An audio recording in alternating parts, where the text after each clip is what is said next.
We'd like to begin this podcast by acknowledging the traditional owners of the land on which we meet today, the Whadjuk Noongar people, and pay our respects to elders past, present and emerging. Here we are again, Mel. It's episode 18, talking couch potatoes. How you doing? Good. Hey, we can legally drink now. Everybody, I've got a full strength Coca-Cola. It's not Coke Zero. No, Mel, it's classic. You rebel.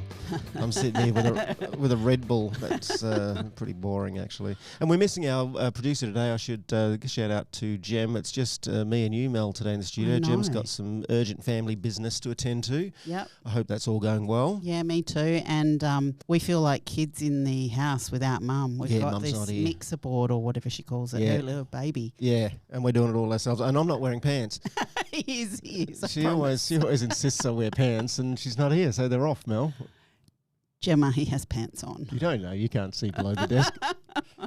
So welcome back, everyone. It's, episode 18. Thanks for staying tuned. Our listener base is growing. 20 countries now, Mel, did I tell you? No. Yeah, Poland's jumped on the mix. Yeah? 20 countries around the globe listening to our little That's WA brilliant. podcast. Isn't that nice? So good. Thank you. We still haven't got Greenland on board, though. No. Yeah, that makes me a bit sad. Iceland's stepped up, but Greenland is I don't know, it's reluctant. It's recalcitrant, frankly. Anyway, welcome aboard. But the last one was fun, wasn't it? Episode 17 with Layla and Hannah. I know, and I love hearing that poop story. What a little pair of rat bags. I loved them. They're so good. Talking couch potatoes. It's great to kids advocating for animal welfare or trying to understand it, but also just giving kids different opportunities to do fun things that adults generally do, like podcasts and things like that. Yeah, and they were so good. Yeah. They were little professionals. They really lovely. were. So hi, Hannah, and hi, Layla. This today we've got a bit of a dive, I guess, into some of the financial wagering, the gambling revenue. You could call it a dry episode, but a super important episode. Absolutely. Yep. At the end of the day, if the industry doesn't have wagering income, then obviously welfare becomes an issue for the Greyhounds. Right. And it was interesting to me just how, inculcated into the industry that the government here is in WA. So stay tuned for that. You'll be quite surprised. Yep. Mel, what's going on in terms of our updates? I know that you've been losing sleep, frankly, as always, helping out with investigating, researching, contributing to the estimates committee hearing that's been going on around greyhound racing in WA. Can you give us a bit of an update on that one? Yeah, well, I guess I didn't have much to contribute to it as what goes on there, but swearing at it, being frustrated by it, I guess. Yeah, it was a couple of weeks ago now, and it's great that any committee within government has finally decided to step up and have a look at what goes on. I guess that the committee are aware that this gambling revenue downturn is coming, that the COVID pandemic boost has dropped off well and truly. I would like to think that the noise we've made helps raise awareness, and I know there are definitely MPs in there that are wanting change, but we'll see. And the thing that we would really like and that we're hoping is that we will get a say, because how about listening to somebody from the other side that doesn't have any sort of skin in the game financially? Yep. Because everybody that's had any input into racing earns some form of money from these dogs. There's a vested interest in there and a conflict of interest. Exactly. So for God's sake, let somebody that doesn't. Right. Now, the other things you can do, Mel, is you can join in some fun stuff too. Free the Hounds has lots of fun stuff to do. Yeah, we do. We have events. We go to hold markets at stalls. We had the Vegan Expo not long ago. And just recently, we had the annual trivia night was last weekend. And it was brilliant. I went. Lots of fun. I had a ball. Yep. I was relatively well behaved, I think, Mel. You wore pants. I wore pants, yeah. That was a plus. Raised some much needed funds, some valuable funds. Yep. For the cause, and there's picks up on socials. On social media, have a look if you'd like to. So thanks to everyone who joined in. Keep an eye out for more Free the Hounds events coming up on freethehounds.com.au, including, I think this in June or July, is this a regular thing too, the Hounds Lounges? Yeah, the Hound Lounge is a lovely yellow lounge that our advocacy hound, Indy, likes to lay herself upon as soon as it's put down. You can come and have a pat sit down, chat to Indy. She'll take all the cuddles you're prepared to give. We just plonk that down outside of the venue where we might be and, have chats to people, collect signatures. So Hounds Lounges is coming up in June, July. Keep an eye out on freethehounds.com.au. For now, let's get into the wagering issues in WA with Greyhound racing. Shall we get into it? Let's get into it. Let's do it. All right, Mel, we've got someone speaking with us today who knows a fair bit about gambling in general. He's a bit of a mystery figure in the Free the Hounds pantheon of people. You've been working with him closely behind the scenes. He's going to be our sort of resident Free the Hounds wagering analyst, and he's going to help us understand the Murphy report. That's right, because when you look at the welfare of animals at the end of the day, it all trickles through from the revenue from gambling. Right. So if there's a drop-off, our first frame of thought is, what's going to happen to welfare of these dogs? Right. So they're sort of linked together, aren't they? Absolutely. Well, the Greyhound Injury Full Recovery Scheme changes are a direct result of this gambling downturn. Okay. So, super keen to hear what our guest Jackson has for us today. Speaking particularly to the House of Representatives Standing Committee on Social Policy and Legal Affairs, created the report called You Win Some, You Lose More. It's affectionately known now as the Murphy Report because it was headed by Ms. Peter Murphy, who sadly passed recently. In December, last year. So welcome aboard, Jackson. How are you? Well, thanks. Thanks for having me on, Matt and Mel. Hi. But much like the hounds that are in racing, I don't get to see the light of day very often, but I help do what I can to get this horrible industry shut down. Yeah, I was reading in my research that a lot of the dogs in kennels get around 30 minutes outside per day. 30 minutes is all they get to see some fresh air. Do you get more than that, Jackson? Yes, definitely. Jackson, you're not just a wagering sort of analyst and expert. You're also a proud Greyhound daddy, I hear. Greyhound slave is probably a better term. Monty, our beautiful Greyhound now for just over 2 years.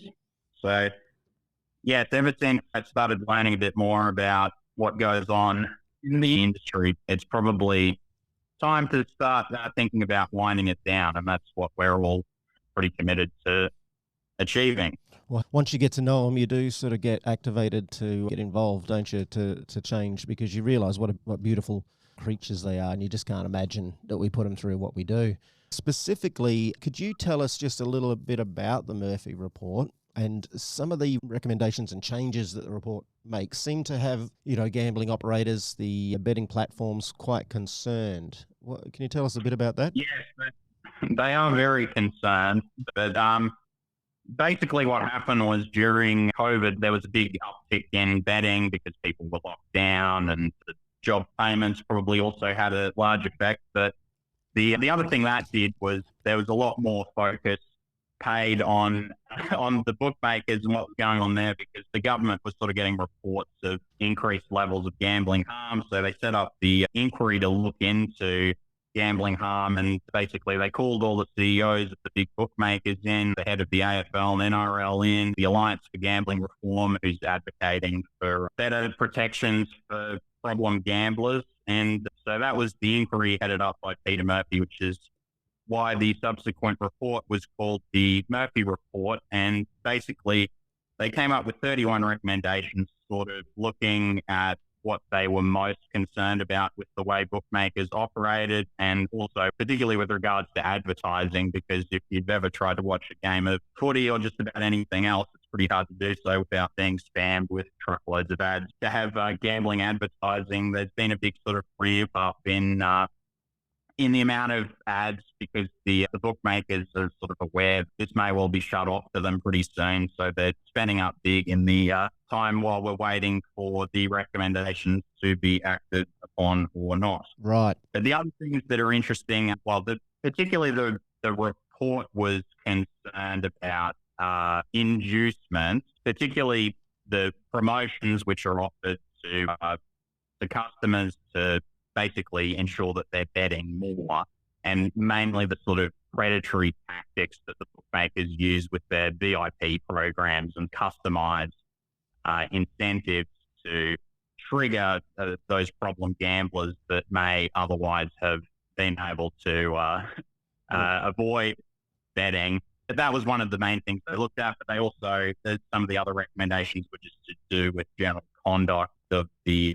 bookmakers, that establishing a stronger regulator and tougher sanctions and fines for when bookmakers have done the wrong thing. Right. So those inducements you mentioned, it's interesting, isn't it? Because in WA, I guess this sort of wagering industry comes under our government, essentially, doesn't it? Yes. Well, if you see any signs out there at the pub, or even if there's ads on TV for Tab Touch,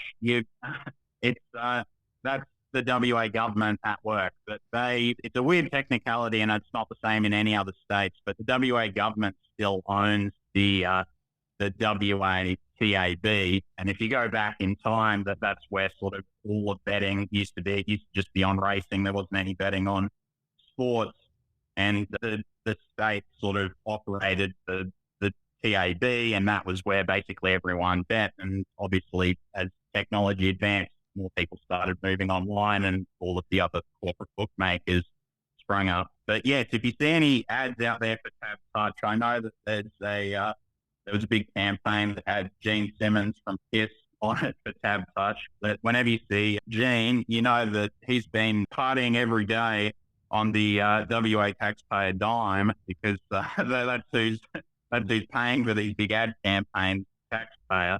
Right. So it's a curious situation, isn't it? Sorry, Mel. No, I was just going to say there was a hearing here recently in WA, and one of the committee actually brought that up. They asked around who was responsible for making the ads and whether or not they were from Western Australia, and it was actually noted that it's an Australian agency that's not in WA. So we're even sending the money out to make these things out of state. Right. Oh, so it was contracted by Racing and Wagering WA.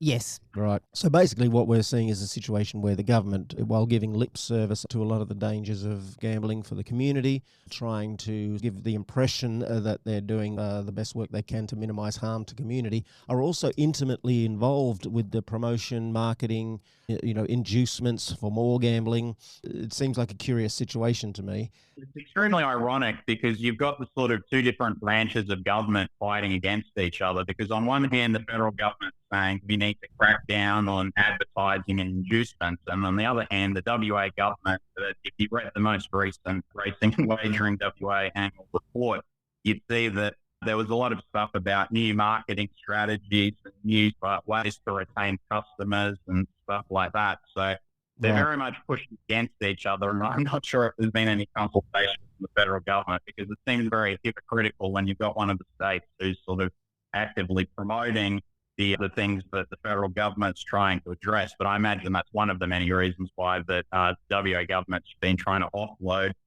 the WA tab to another buyer for probably 6 years or something now. Right. So it seems like, at the very least, it's a bit of a conflict of interest there in terms of government representing the community. In terms of the gambling revenue, Jackson, can you explain a little bit how that flows from your average punter to the government and to the betting platforms in terms of Greyhound racing?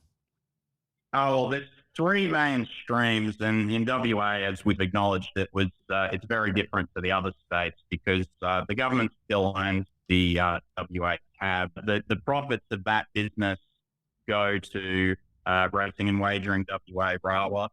And the way racing works across all the states is that they charge what's called race field fees to bookmakers and operators. The bookmakers have to pay them a certain percentage of turnover, so that's a large chunk of where RAWA's budget comes from. And the other newer one is the point of consumption tax, which, so if anyone in WA is placing a bet, then the WA government charges the place where they place that bet a certain percentage of their profit on turnover.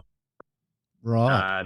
So it's actually, the point of consumption tax is an interesting one, because each of the racing bodies in each different states gets a different percentage back from the government, and racing sort of always says to the government, well, we're contributing, this revenues all come from operations on racing, we should be getting as much of it back as possible. But ironically enough, that it can have absolutely nothing to do with WA racing. That if somebody in WA places a bet on racing in New South Wales, then that's still generating as much revenue for the WA government, or if they're placing a bet on the AFL, or even if they're placing a bet on who's going to be the next US president, it's all flowing through to the point of consumption tax, even if it doesn't necessarily have anything to do with WA racing. Right. It seems like it sort of muddies the whole system up. I imagine that if the government is so intimately involved and entwined with the revenue from Greyhound racing, is that going to sort of work against any kind of reform, or the government being willing to... The entanglement is far stronger in WA than any other state because of all of the things we've looked at. But it's kind of actually ironic that because the WA government actually functions as a pseudo bookmaker because they still own the tab, they're actually paying other states point of consumption tax, because if you've got a customer that doesn't live in WA that's still using the tab touch site, if they're placing bets with them, then that money that's generated, there's a section in the Racing Wagering WA annual report, which is the amount of point of consumption tax they have to actually pay out to other states while at the same time receiving some of it. So it's all it's a complicated web, but that's basically where we are at the moment. That there's significant financial difficulties that the industry is going to be facing, and all of the head racing bodies across the other states will currently be speaking to the racing ministers and the state governments across the country saying,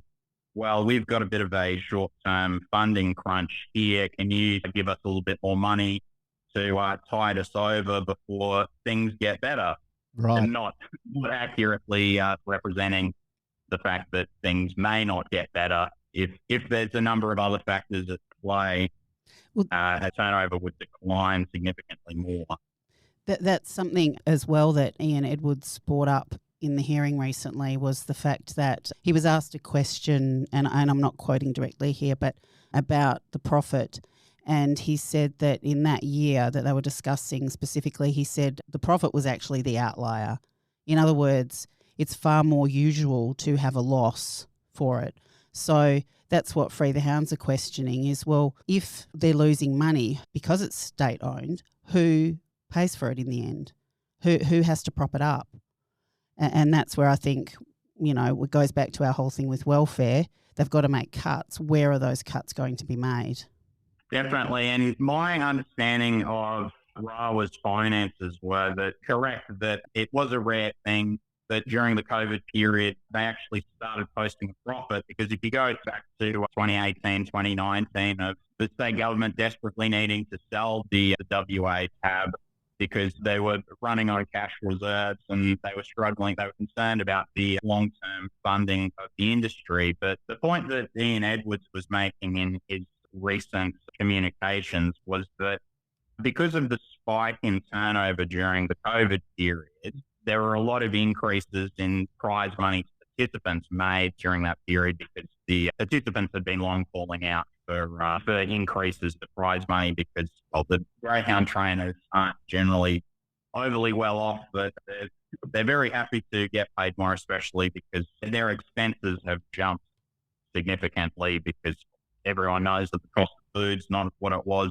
The power bills aren't the same as it was before the pandemic started. So the challenge that Ian Edwards outlined was that because there's been a drop-off in turnover, and it's somewhere between 17 and 20%, he's saying that basically turnover, we're about to be level where we were in 2019, 2020 before the pandemic, but at the same time, the prize money payments have increased by $47 million, which leaves a fairly substantial black hole in the budget. Right. So just on multiple metric, those numbers are quite stunning. We know that there's massive welfare concerns that we've raised. There's a couple of episodes we have a look at that on. We know that there's been a drop in community interest. People just aren't turning up to the tracks. We know that there's been an increase in the sort of consolidation of owners into very small groups of people. And now we're hearing that just profitability is declining. So there's so many reasons just beyond just looking after these gorgeous creatures that we really need to rethink the sustainability of this so-called sport. I noticed, Jackson, you used the word entanglement, the WA government's entanglement. I thought that was a really good way to describe it, and that they're acting as a pseudo-bookmaker of sorts. I guess that's a key difference of how greyhound racing is managed in this state. Is there anything else that you feel is set up differently, say, from other states? Well, why I'm sort of confident with the crisis that's coming financially for them that's different from WA to other states is that the state government actually owns all of the member clubs. So at the moment in New South Wales and Victoria, they've basically been told that we've got money problems and it's going to be up to the clubs to make up the difference in funding. So New South Wales was told you've got to find 20% worth savings here, which it's questionable where they're going to come up with that sort of money. In Victoria, they've laid off 15% of Greyhound racing Victoria's staff. But there's not really any cuts to be made. In WA, because it's all run by Racing and Wagering WA, they can't just sort of farm it off to anyone else. If there's going to be cuts made, then it has to be made by RAWA themselves. Okay, so it was noted that in the recent state budget that came out a few weeks ago that RAWA have put in, there's a line item there for about $6 million for their office refurbishment in Osborne Park. I think there's about $8 million for welfare initiatives, one of those being probably a new gap kennel that they're looking at having built in Southern River. And this is, I've seen the plans and it's like the Taj Mahal, but our question is, why are you building that when you've just handed back responsibility of any dogs that have got injuries, long-term injuries, back to the participants? And they said too at the hearing, the dogs that they were hoping to get through GAP were the short-termers, the ones that haven't got substantial injuries, can be moved on quite quickly. Why on earth are they spending that kind of money on the GAP facility when it could be put to other things if this gambling revenue is about to drop off? It just seems absurd. Or even if you've got that kind of money to spare, give low interest loans to participants that need their kennels upgraded so that the dogs that are actually living in terrible conditions every day during their career have better welfare situations during their career, not when they're about to retire or have retired from racing. To us, it just seems like a publicity stunt. If I'll come to the Taj Mahal and choose your dog, yet let's just ignore the previous 3-4 years that the dog's spent living in a kennel. I think that's potentially where the industry sees itself heading towards in the future, because the breeding rates of the dogs have declined, which is good in some ways, but you've got less dogs euthanized straight away for not being profitable or farmed off straight away. But the problem is that we've got a lot more races now than we used to, and we've got less dogs to fill those races. So it means that the greyhounds are going to be retiring with a lot more serious injuries, and the industry is potentially going to have to focus on just rehoming the ones that are in better condition, because it's going to be very difficult to rehome a lot more of these sort of greyhounds that are finishing their careers more broken down. Yeah. You mentioned the word crisis, and frankly, how can I put this? It's probably welcome news for those of us in the advocacy arena that this industry is facing a financial crisis.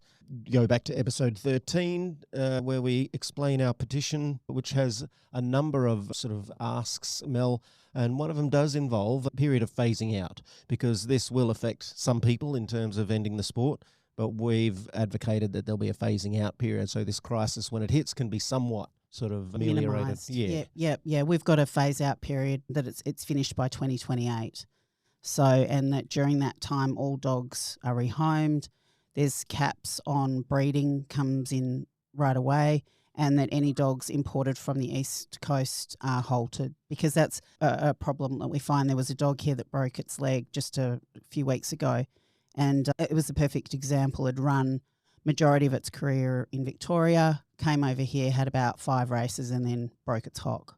And that happens regularly. So therefore, we have to rehome it, which isn't, of course we'd want to rehome every single greyhound, but I think we have to be a little bit more mindful now, and particularly because our participants here get paid such a large breeding bonus compared to the other states, that we try and rehome all West Australian dogs first. So if we look at just the overall picture, as I mentioned, the writing is on the wall. It's been on the wall for a while now. Yeah. It feels to me like it's heating up even more as these inquiries are coming out. The decrease in revenue, the writing's on the wall really. So why not join with a phase out plan that'll soften the blow of an industry that's going to end? It's a matter of time. There's no interest from young people in greyhound racing. There's no real interest at the track. The social license it holds is barely holding together by threads. I think, having spoken to two of the previous ministers, there seems to be two hurdles that I've heard the most, is the Premier doesn't want it to end, and what about thoroughbreds? So while Free the Hounds in no way condones thoroughbred racing, our focus is greyhounds. That is what we're talking about. And greyhounds, every day we are asked to take foster dogs. We are asked to rehome greyhounds that have outlived their time with their trainer. They want them to move on. These dogs take homes that other breeds could take, which are also in a rehoming crisis. And the thoroughbred community doesn't do that. We're not being asked daily. It's just not the same. Yeah, so the thoroughbred racing has its issues, and our stance would be that we probably don't want to use any animals for our entertainment. Yeah. But let's get rid of greyhound racing. Yeah, let's work one by one. Jackson, I wanted to finish off with you, if it's okay, with just one more question. I was reading the CEO of Racing and Wagering WA, Ian Edwards, sent out a memo to the industry himself. What was your take on that? Oh, well, this is probably a good opportunity to explain exactly why I think it's a crisis as compared to if you read anything from the industry, they would be describing it as a short-term funding challenge. So as we talked about before, we're in a position where revenue's back where it was pre-COVID, but their expenses have jumped massively.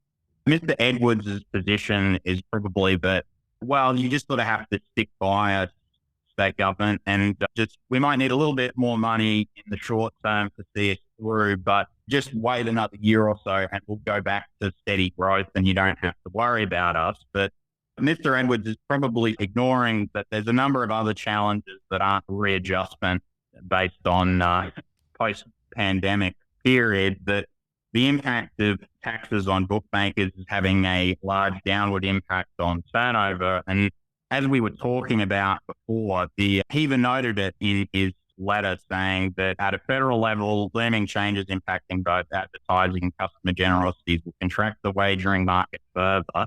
And he was unsure where the bottom of the market would be. Well, there's actually been some work done, and it wasn't publicly put out there in the public sphere, but the CEO of Greyhound Racing New South Wales, that after speaking with his wagering partners, so the CEO of Sportsbet, CEO of Ladbrokes, reckons that another 40% of turnover will be lost just by the one recommendation of the Murphy report being enacted, which is the inducement ban. But he's saying about 40% of all turnover is coming just from inducements and the associated betting streams that come from that.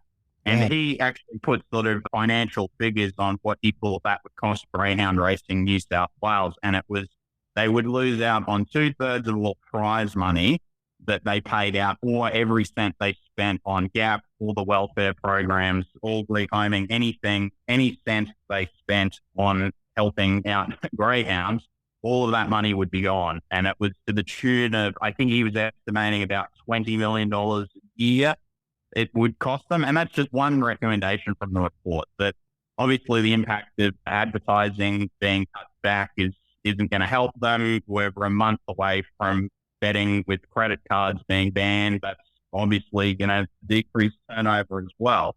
So the position of Ian Edwards is that it's a short-term problem. But if the federal government actually decides to take gambling reform seriously, it's going to go from short-term problem to absolute crisis, where Even the CEO of Greyhound Racing New South Wales was bringing up the welfare ramifications when he was encouraging all participants to go out and lobby the federal government not to enact these gambling reform measures.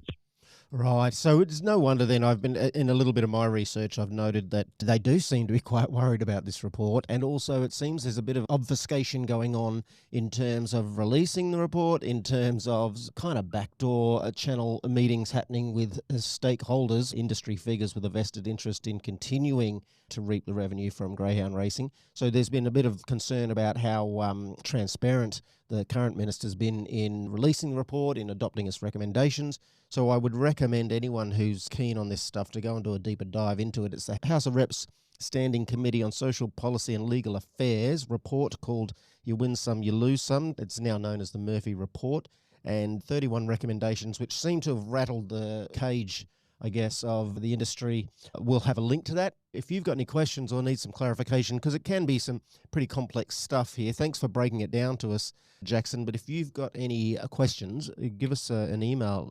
podcast@freethehounds.com.au, and we'll see if we can answer any questions you have. I feel a little bit clearer basically on the trajectory of where this is going, and I like the look of it because I like the word crisis. I don't want to see people necessarily hurt financially or economically, but even more so, I want to see these dogs stop getting hurt. So if we have to phase something out, let's do it in a way that manages the minimal harm, because we're all about minimal harm here. Absolutely. And let's just also, with West Australian racing participants, there's approximately, okay, let's be generous, 5% of those that claim this as an income. The rest are hobbyists. So it's not like we're wiping out. Industry is a very loose term for it here. It's a bit of a cottage industry, if it is at all. Absolutely. And we have it in our petition that we would like them to be industry participants to be retrained. So we've tried very hard to minimise any impact to anybody. Which is a lot kinder and gentler, I think, treatment than a lot of these gorgeous creatures have had, given up to around about 40% of these greyhounds will at some stage suffer an injury, whether that's a minor or a major one. Mm-hmm. You know, that's massive. So it's a no-brainer.